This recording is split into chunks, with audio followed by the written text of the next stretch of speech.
সংবাদ পড়ছি সংযুক্তা সিংহ। বিশেষ বিশেষ খবর, একগুচ্ছ রেল প্রকল্পের উদ্বোধন ও শিলান্যাস এবং রাজনৈতিক সমাবেশের কর্মসূচি নিয়ে আজ সন্ধ্যায় কলকাতায় এসেছেন প্রধানমন্ত্রী।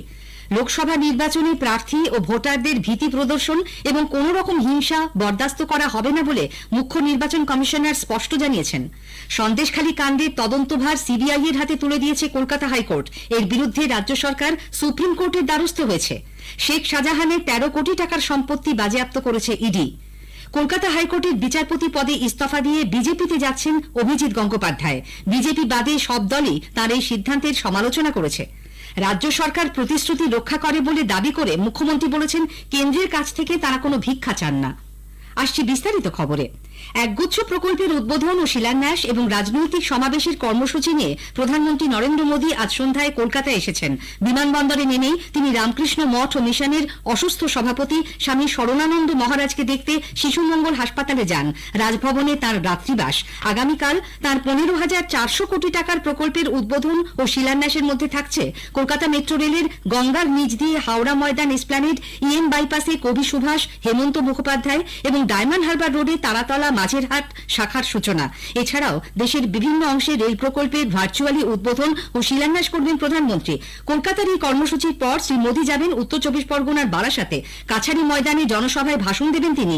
সভার প্রস্তুতি খতিয়ে দেখতে আজ সেখানে যান বিজেপির রাজ্য সভাপতি সুকান্ত মজুমদার। তিনি জানান, মহিলাদের নিয়ে এই সমাবেশের আয়োজন করা হয়েছে।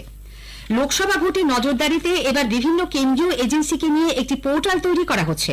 ভোটের প্রস্তুতি ও আইন শৃঙ্খলা পরিস্থিতি খতিয়ে দেখতে দুদিনের রাজ্য সফর শেষে কলকাতায় আজ এক সাংবাদিক বৈঠকে মুখ্য নির্বাচন কমিশনার রাজীব কুমার একথা জানান। তিনি বলেন, নির্বাচনে আর্থিক দুর্নীতি ঠেকাতে এই পোর্টালে সাহায্য নেওয়া হবে। গতকাল রাজনৈতিক দলগুলির বক্তব্য এবং অভাব অভিযোগ শুনেছে কমিশন। অর্থশক্তির পাশাপাশি পেশি শক্তির ব্যবহার নিয়েও তাদের কাছে অভিযোগ জমা পড়ে। মুখ্য নির্বাচন কমিশনার জানান, আমলাতন্ত্র নিরপেক্ষ নয়, এই মর্মে অভিযোগ জমা পড়েছে। এর প্রেক্ষিতে কমিশনের তরফে জানানো হয়, ভোটের আগে ও পরে হিংসা রক্ষার চেষ্টা করবেন তারা। রাজীব কুমার বলেন, স্বচ্ছতার সঙ্গে সুষ্ঠুভাবে নির্বাচনী প্রক্রিয়া সম্পন্ন করতে পুলিশ প্রশাসনের শীর্ষ কর্তাদের নিরপেক্ষ থাকার নির্দেশ দেওয়া হয়েছে। প্রার্থী এবং ভোটারদের ভীতি প্রদর্শন বা কোনো রকম হিংসাত্মক ঘটনা বরদাস্ত করা হবে না। পুলিশ অফিসার কেন্দ্রীয় বাহিনীকে দিয়ে দিনে কোথায় কত কিলোমিটার রুট মার্চ করানো হচ্ছে কলকাতা পুলিশকে প্রতিদিন তা জানিয়ে রিপোর্ট জমা দেবার নির্দেশ দিয়েছে নির্বাচন কমিশন। রুট মার্চ কোথায় শুরু হয়ে কোথায় শেষ হচ্ছে রিপোর্টে তার বিস্তারিত বিবরণ জানাতে হবে। প্রতিদিন বিকেলে কলকাতা পুলিশের ইলেকশন সেলে এই তথ্য পাঠানোর পর তা মুখ্য নির্বাচনী আধিকারিকের দপ্তরে পাঠাতে হবে বলে জানানো হয়েছে।